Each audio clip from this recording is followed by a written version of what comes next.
Piliin mo ang Pilipinas. Piliin mo ang Pilipinas.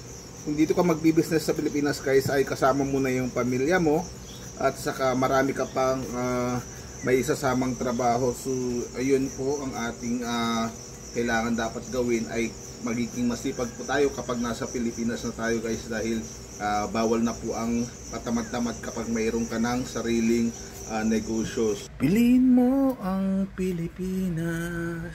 Ang sipag naman gumawa ng resibo si Mrs. yan. Ang ating araw-araw na resibo ay kailangan natin gagawin yan guys, para hindi po tayo ma-penalty ni BIR. Hello guys, good morning sa ating lahat. So eto, nagbabalik na naman po tayo guys dito sa ating tindahan at mag-update tayo ng konti. Piliin mo ang Pilipinas. Ito po yung ating pag-uusapan dahil trending na trending po tayo ngayon dito. Kaya ito nga guys ay konting-konting updated lang po, at maaga po tayong napagising dahil nga dun sa pasukan ngayon ay mag-prepare po tayo ng tindahan dahil marami po tayong estudyante ngayon guys. At ito nga po ang yung ating kunting isi-share ngayon dahil alam naman natin na buhay tindero-tindera ay maagang magsimula, maagang mag-prepare ng ating mga paninda, ay kailangan po natin yan to guys. So ito, may mga update pa ba tayo dito sa ating pagtaas ng mga presyo. So pag anoin natin to, sisilipin po natin yung ating mga ibang paninda kung ano nga ba yung mga update dito sa mga presyo ng mga bilihin natin ngayon guys.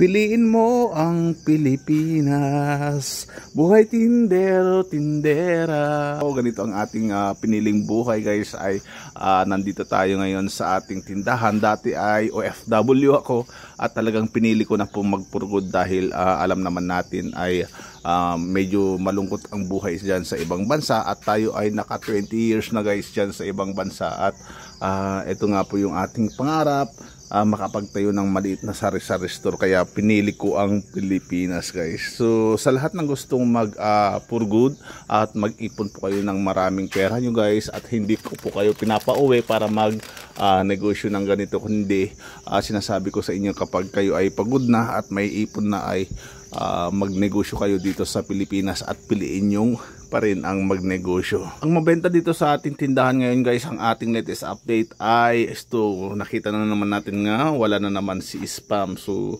eto guys, si spam ay mabilis mabenta dito sa ating tindahan. So ayan, shout out sa lahat ng mga nanonood dito sa ating mga vlog. Sana ay magtulungan po tayo guys, dahil napapanood ko po yung mga vlog nyo. Thank you very much sa iyong mga suporta. So kailangan ko na naman ditong mag-order ng ating spam. Ang benta ko dito sa ating spam guys ay 130 na ito, dahil 100 po yung kanyang puhunan. Mayroon po tayong 30 pesos dyan.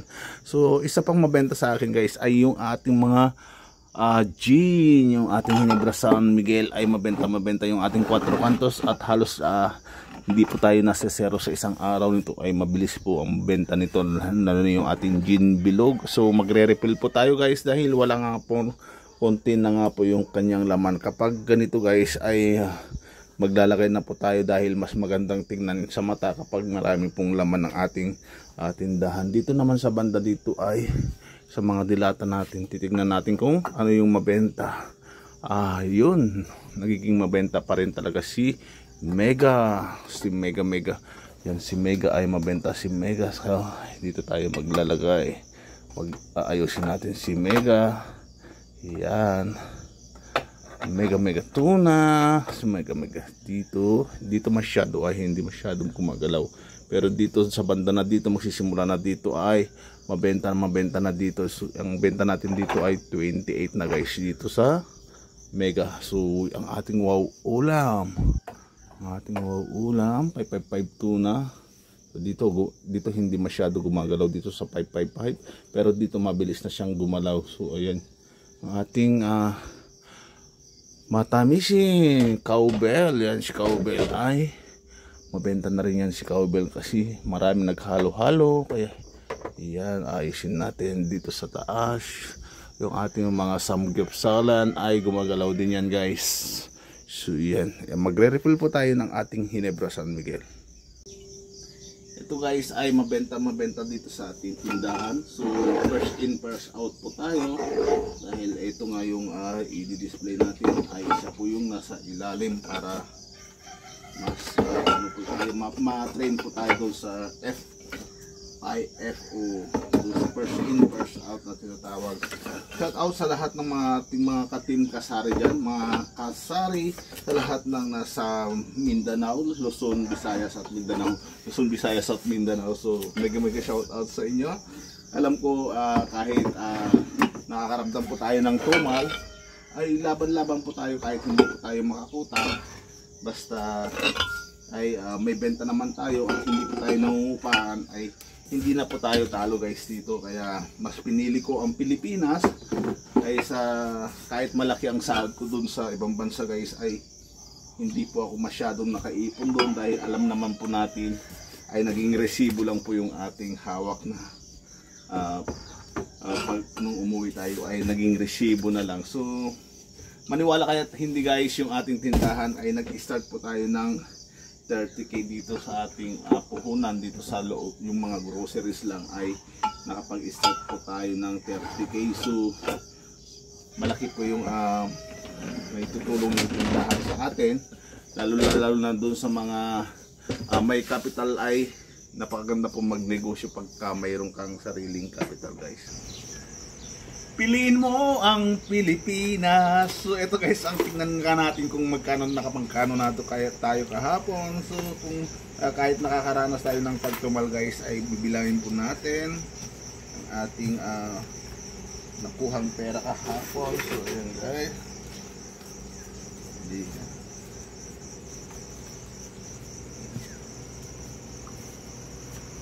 piliin mo ang Pilipinas. Kung dito ka magbi-business sa Pilipinas guys, ay kasama mo na yung pamilya mo, at saka marami ka pang may isasamang trabaho. So ayun po ang ating kailangan dapat gawin, ay magiging masipag po tayo kapag nasa Pilipinas na tayo guys, dahil bawal na po ang patamad-tamad kapag mayroon ka ng sariling negosyo. So yun ang kagandahan pag nandito ka sa Pilipinas guys, ay sarili mo na daw yung oras mo, sarili mo na yung tawag nito, yung pera mong hawak. Wala nang kaltas-kaltas, wala ka nang binabayaran na malaki. So yun, piliin mo ang Pilipinas. So kahit hindi po tayo nakakuta ng 10,000 sa isang araw guys, ay okay lang po yun. Malit lang po yung ating tindahan, pero super good guys, ay sobra naman po tayo sa kalahati ng ating kuta. So thanks God, at kahit malit lang yung ating tindahan, ay mabenta kahit marami na po tayong kakompetensya guys, ay nagpapasalamat tayo sa Diyos, dahil ayun nga, binigyan tayo ng pagkakataon magkaroon ng maliit na business. So thank you so much sa inyong mga panunood, sa lahat ng mga kasari ko dyan. Shout out kay Ma'am Ibon, dahil natutuwa ako sa mga vlog ni Ma'am Ibon, dahil related po ako dun sa kanyang mga binablog dyan sa FB niya. So hindi nga daw siya masyadong nagblog sa YouTube, kasi nga yung kanyang subscribers ay ginagaya ang kanyang paninda. So related tayo dyan guys, dahil alam naman po natin na gustong-gusto rin naman silang magtinda. Kaya iwasan po natin yung mayroon din naman tayong sikreto na hindi dapat natin i-share. So mega shout out sa inyong lahat. So ayun, meron po tayong kunting nabenta at kumita naman po tayo guys. So ayun mga kasari, kahit malit lang yung iyong benta, kapag hindi ka nangungupaan ay panalo ka pa rin. Kahit nagre-range ka ng 3,000, 5,000 pataas, 7,000, 6,000. Kasi guys, yung ating kuta noon ay umaabot po tayo ng 10,000, nakakabenta po tayo ng 13,000 hanggang 15. Ngayon guys, ay dahil nga marami na nga po tayong kakompetensya guys, ay nagre-range na lang po tayo ng 5, 6, 4, ganun lang po guys. Hindi po natin ikinakahiya yung benta natin. At least yung ating store maliit lang po, at nakakabenta po tayo ng ganon. Super sugod naman guys, ay pasok na pasok pa rin po tayo dun sa ating mayroon pa rin po tayong kinikita at nagiging savings.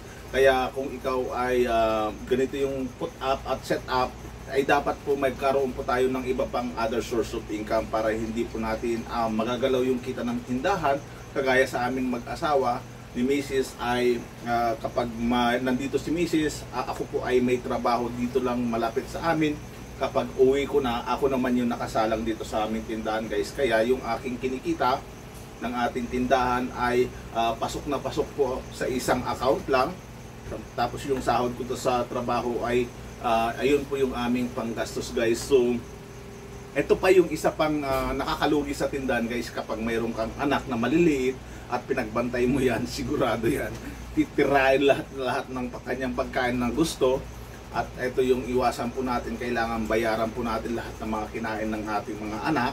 Kasi ayun nga, kung 10% ka tapos mas malaki pa yung ginastos na kinuha dito sa tindahan mo, ay magtira ka po para sa tindahan mo para hindi po malugi at hindi po siya mabagal ang kanyang pag-angat. So ayun, mega shout out sa lahat ng ating mga OFW na nagtitiis, at saka yung mga mothers na super sipag, super bait. Happy Mother's Day sa inyong lahat.